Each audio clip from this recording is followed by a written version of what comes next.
just earned a one-way ticket there.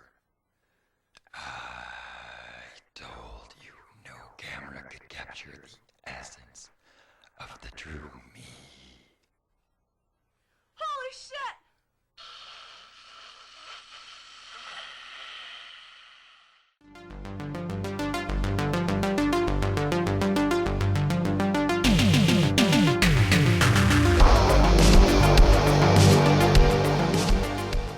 We are talking V is for Vampire, also known as V is for Vampires. This one is from the year 2000, although it was made in 1997 and is available in 2019 on Blu-ray and a limited edition VHS. So this one is directed by Paul Knop, who also wrote this, and stars Vicki DiSalvo, who sadly has passed away in 2019, so rest in peace. And was a super low budget indie movie that apparently was a kind of collector's item in the kind of the world of shot on video VHS collecting, and has now been re-released, as I say, on a Blu-ray format. So the story is it's kind of really two halves. The first half of this movie details these two kind of like guys who both want to design the new book jacket for this author who is super famous for writing vampire novels called Laura Manning. Now, in reality, this character is actually a vampire played by Vicki DiSalvo. But they don't know that initially.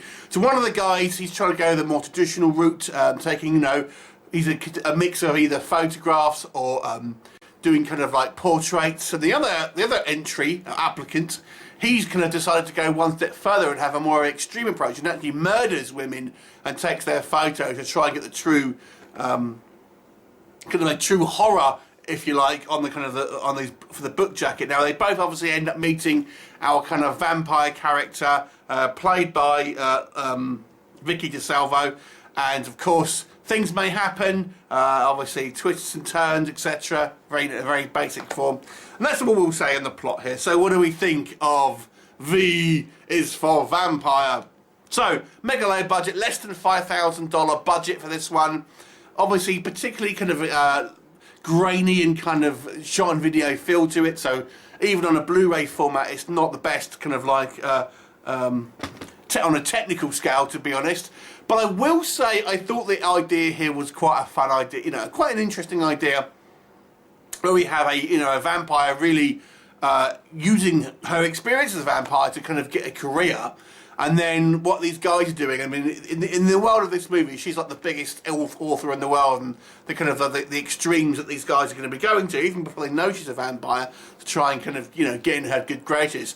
I actually thought it was an interesting idea in the kind of the serial killer type subplot, where this guy's killing potential models to get the kind of like the perfect shot. I thought was an interesting idea here.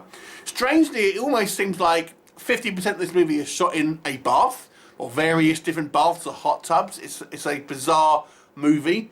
Vicki DiSalvo is very, you know, sadly passed away now, but she's very seductive in this movie. I thought she makes quite a fun kind of B-movie screen queen type, although she hasn't done much outside of this movie and a couple of kind of other sort of similar movies around that sort of time.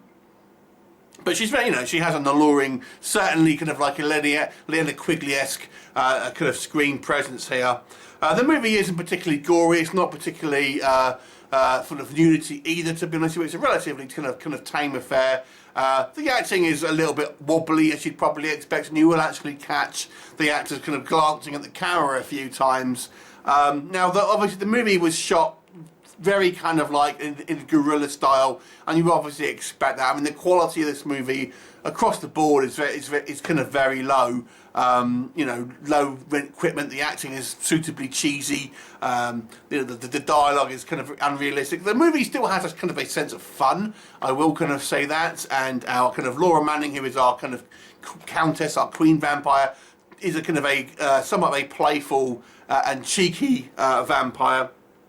Relatively low body count, but it was an interesting kind of movie. Could I recommend it? Only for really kind of, I would say, obscure B-movie enthusiasts. It is kind of a fun film to a certain degree. It's relatively short, as kind of a lot of films were back in those days, and so it doesn't kind of have a massive commitment. And I think the idea is actually a fairly fun one, although, you know, in a kind of obviously because of the kind of the low budget, it is kind of only going to be for kind of like video enthusiasts, I would say. I'll give it a 4 out of 10. It was an okay movie, really, but I don't think it's going to be anything for general audiences.